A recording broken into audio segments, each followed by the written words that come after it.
سمجھتی ہوں مصیبتوں کا ماحول ہے، پریشانیوں کا ماحول ہے، تکالیف کا ماحول ہے، تو قرآن نے پہلے ہی اس کا علاج بتا دیا۔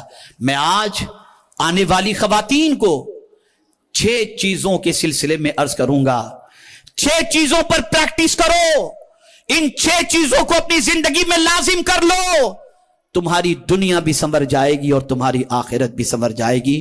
ان 6 باتوں کو دل میں جگا دو۔ نمبر 1، ہر ماں اپنی بچی کو اور خود سورہ واقعہ کی تعلیم دے اور سورہ واقعہ کی تلاوت اپنے گھر میں کمپلسری کرے، روزانہ بلا ناغہ۔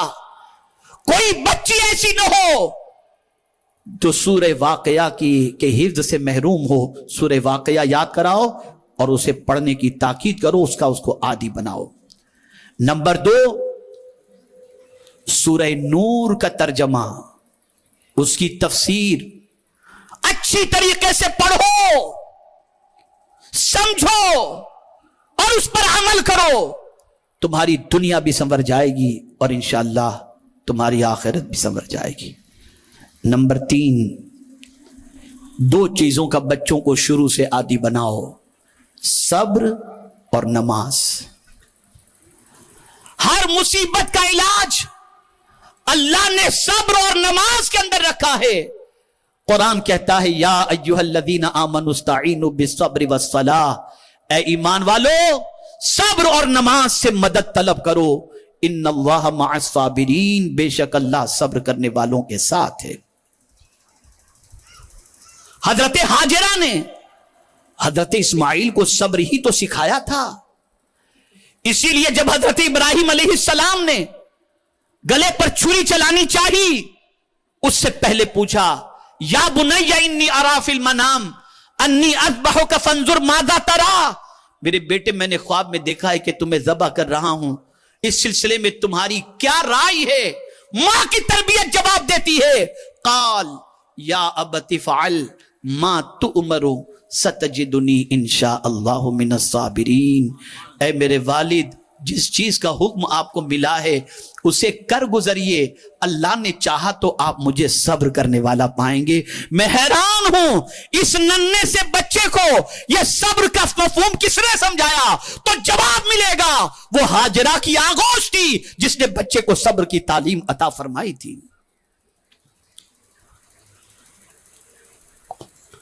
اسی طرح اولاد کے سلسلے میں نماز کی فکر کرو، کوئی بچہ بے نمازی نہ ہو، سب کو نماز کا پابند بناؤ، نماز کسی کی چھوٹنے نہ پائے، ایک دم نماز کا پنکچل انہیں بنا دو۔ تو صبر اور نماز یہ 2 چیزیں ضروری ہیں۔ کم از کم روزانہ اپنے بچوں کو عادی بنا دو 111 یا 313 مرتبہ درود شریف پڑھنے کا، اس لیے کہ جو درود شریف کا عادی ہوگا وہ حضور سے بھی قریب ہوگا اور اس کا سینہ مصطفیٰ جان رحمت کی محبت سے لبریز بھی ہو جائے گا۔ درود شریف کا عادی بناؤ۔ 5ویں چیز، روزانہ 100 مرتبہ استغفار کا عادی بناؤ، بچے کو 100 مرتبہ استغفر اللہ پڑھنے کا عادی بناؤ۔ نمبر 6، اسے اخلاق سکھاؤ، آداب سکھاؤ، اسے بے حیائی نہ سکھاؤ، بڑوں کا گستاخ نہ بناؤ، بے ادب نہ بناؤ، اس لیے کہ یاد رکھو غلطی بچہ کرتا ہے، کوئی بچے کو کچھ نہیں کہتا ہے تو یہی کہتا ہے ماں باپ نے ادب ہی نہیں سکھایا۔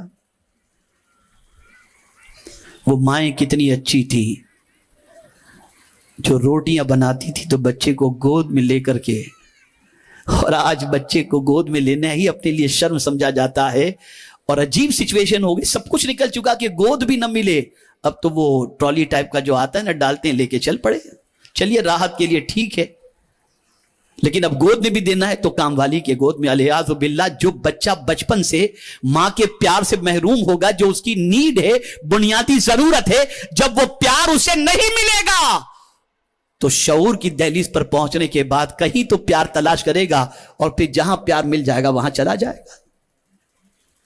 ماں کے پاس اتنا ٹائم نہیں کہ اپنی اولاد کے لیے ٹائم نکال سکے، بچوں کی تربیت کر سکے، بچے کو پیار دے سکے، بچوں کو تعلیم دے سکے، بچوں کے پیچھے قربانی دے سکے، نہیں۔ اور وہ مائیں بہت اچھی ہیں جو اپنے بچوں کے لیے قربانیاں دیتی ہیں۔ سن لو اور اچھی طریقے سے سن لو، اگر تمہارے جسم پر قیمتی لباس نہ ہو کوئی بات نہیں، اگر 2 جوڑے کپڑے کے ہوں کوئی بات نہیں، تمہارے پاس جویلری نہیں کوئی بات نہیں، لیکن خبردار اگر کچھ ہے اور بیچ کر بھی اگر تمہارے بچے کو علم اور تمہارے بچے کو اخلاق سکھا سکتی ہو تو سب بیچ کر کے بھی اپنے بچوں کو یہ سکھاؤ، انشاءاللہ یہ تمہارا انویسٹمنٹ اللہ تمہیں نفع کے ساتھ عطا فرمائے گا۔ لیکن یہ نہ ہو کہ بچے کی اسکول کی فیس کے لیے دوسروں کے یہاں چکر کاٹا جائے اور خود کے لیے ہر مہینے نیا ڈریس چاہیے۔ الیاذ باللہ، ماحول پورا بگڑ چکا ہے، سچویشن پوری بگڑ چکی ہے، اور یہی وجہ ہے سب کچھ ہے لیکن سکون نہیں۔ اور جو مائیں بچپن میں اپنے بچوں کو پیار نہیں دے پاتی، جب وہ مائیں اور وہ باپ جب بوڑھے ہوتے ہیں تو بچے بھی کہتے ہیں کہ ان کو اولڈ ہاؤس میں رکھ دو، اس لیے کہ اب ان کی کٹ کٹ برداشت نہیں ہوتی، ان کی خدمت ہم سے نہیں ہوتی۔ اور جو ماں باپ اپنے بچوں کے حقوق کو صحیح طور پر ادا کرتے ہیں وہ زندگی کی آخری سانس تک اپنے ماں باپ کی خدمت کر کے اپنے لیے نجات کا سامان تیار کرتے ہوئے دکھائی دیتے ہیں۔ تو آج کے اس عظیم الشان روح پرور سنی اجتماع میں صرف سن کر کے نہیں جانا بلکہ اپنی زندگی کے اندر انقلاب پیدا کر کے جانا ہے، اپنی سوچ کو بدل کر کے جانا ہے، اپنے افکار و نظریات کے اندر انقلاب پیدا کرنا ہے۔ اور اب آخر میں اپنی گفتگو کو ختم کرنے سے پہلے میں اپنی ان بچیوں سے کہوں گا جو جوانی کی دہلیز پر قدم رکھ چکی ہیں، میری بچیوں، قوم کی بیٹیوں، یاد رکھو تمہارا سب سے بھلا چاہنے والا مصطفیٰ جان رحمت صلی اللہ علیہ وسلم سے زیادہ کوئی دوسرا نہیں ہو سکتا۔ کتنی عظمت تمہیں عطا فرمائی آقا کریم صلی اللہ علیہ وسلم نے، کتنا اونچا مقام عطا فرمایا۔ میرے آقا صلی اللہ علیہ وسلم فرماتے ہیں اللہ نے جس کو 3 بچیاں عطا فرمائیں اور ان 3 بچیوں کی پرورش اچھی طریقے سے کی، اخلاق سکھائے، ان کو بیاہ دیا، سرکار صلی اللہ علیہ وسلم فرماتے ہیں وہ تینوں بچیاں اپنے ماں باپ کے لیے جہنم سے آڑ بن جائیں گی۔ اتنا اونچا مقام تمہیں اللہ کے رسول نے عطا فرمایا کہ تمہاری وجہ سے ماں باپ کے لیے جہنم سے بچنا نصیب ہو گیا۔ اور تمہارا مقام کیا؟ اے رسول اعظم صلی اللہ علیہ وسلم کی کنیزوں، بڑا اونچا مقام ہے، بڑا اونچا مرتبہ ہے۔ آقا کریم صلی اللہ علیہ وسلم نے بیٹیوں کے حوالے سے فرمایا کہ ان کے ساتھ اچھا سلوک کرو، تحفے لے کر کے آؤ، اور گھر میں لڑکا بھی ہو اور لڑکیاں بھی ہوں تو آقا کریم صلی اللہ علیہ وسلم فرماتے ہیں پہلے لڑکیوں کو تحفہ دو، بچیوں کو دو۔ کتنا خیال فرمایا حضور صلی اللہ علیہ وسلم نے، اور پریکٹیکل حضور نے کر کے بتایا کہ جب سرکار صلی اللہ علیہ وسلم کہیں سفر کے لیے تشریف لے جاتے تو سب سے آخر میں خاتون جنت سے ملنے جاتے، اور سفر سے لوٹ کر کے آتے تو سب سے پہلے خاتون جنت کے یہاں تشریف لے جاتے۔ اور اللہ اکبر، جس رسول کے لیے ساری کائنات کھڑی ہو جائے، لیکن اس رسول کا عالم یہ کہ جب ان کے گھر خاتون جنت آتی تو حضور کھڑے ہو جاتے، خاتون جنت کا ہاتھ لیتے اور اسے چوم لیا کرتے تھے۔ یہ مصطفیٰ جان رحمت کی ادا تھی۔ اتنا اونچا مقام بچیوں کو دیا۔ جس زمانے میں بچیوں کو زندہ دفن کیا جاتا تھا، آقا کریم صلی اللہ تعالی علیہ وسلم نے اس زمانے میں بچیوں کا مقام اتنا اونچا اور اتنا بلند کر دیا کہ آج تک حضور کا احسان دنیا کی ساری بچیوں پر موجود ہے۔ لیکن ہماری بچیاں حضور کو بھی بھول گئیں، ہماری بچیاں خاتون جنت کو بھی بھول گئیں۔ بس صرف کہانی یاد رہ گئی یا ختم شریف یاد رہ گیا، کردار یاد نہیں رہا، ان کے نقش قدم پر چلنا یاد نہیں رہا، ان کے طریقے پر چلنا یاد نہیں رہا۔ ان کے طریقے پر چلو، مت اپنی زندگی اور آخرت کو برباد کرو، گناہ سے بچو۔ اگر تم کوئی محفل نہیں کر سکتی نہ کرو، نماز کی پابندی کرو اور کثرت سے گناہ سے بچو، اس لیے کہ اللہ کے نزدیک گناہ سے بچنا یہ عبادت سے بھی افضل و اعلیٰ ہے۔ قرآن کہتا ہے وَاتَّقِينَ اللَّهَ إِنَّ اللَّهَ كَانَ عَلَى كُلِّ شَيْءٍ شَهِيدٌ۔ اللہ سے ڈرو، اللہ سے ڈرو۔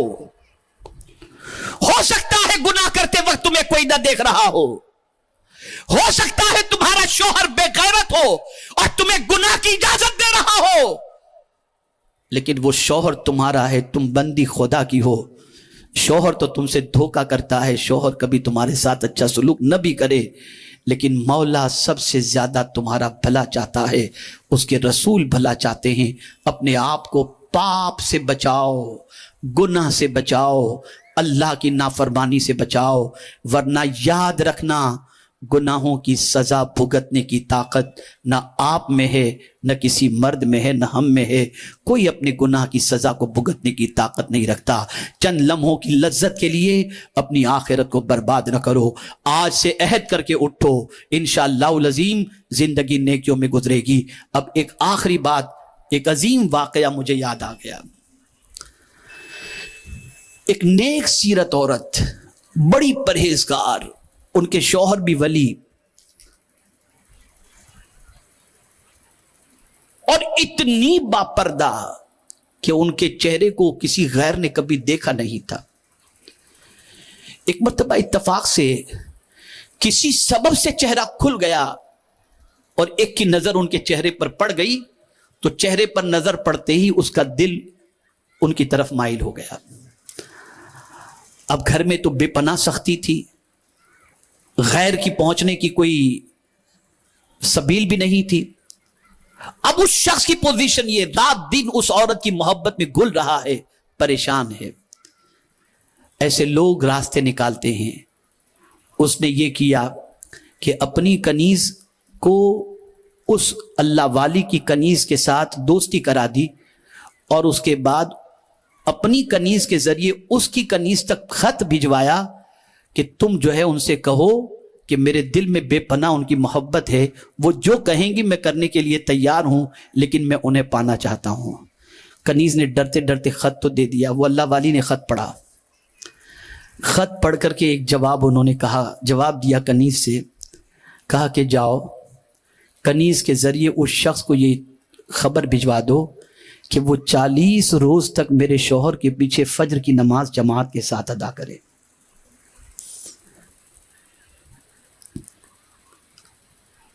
جب اس نے یہ اطلاع دی، اس نے کہا 40 روز بس کوئی بات نہیں، میں تو پڑھوں گا، 5 وقت کی نماز ان کے پیچھے پڑھوں گا۔ گیا، ولی کے پیچھے نماز پڑھنے کا معاملہ ہی جدا ہوتا ہے۔ جب پہنچا وہ نماز پڑھنے، پہلے دن ان کے پیچھے نماز پڑھا تو نماز نے لذت عطا کی، دوسرے دن کھو گیا نماز کے اندر، تیسرے دن ڈوب گیا نماز کے اندر۔ آہستہ آہستہ عورت کی محبت نکلنے لگی، اور 40 دن کے بعد اپنی کنیز کے ذریعے اطلاع بھجوا دی۔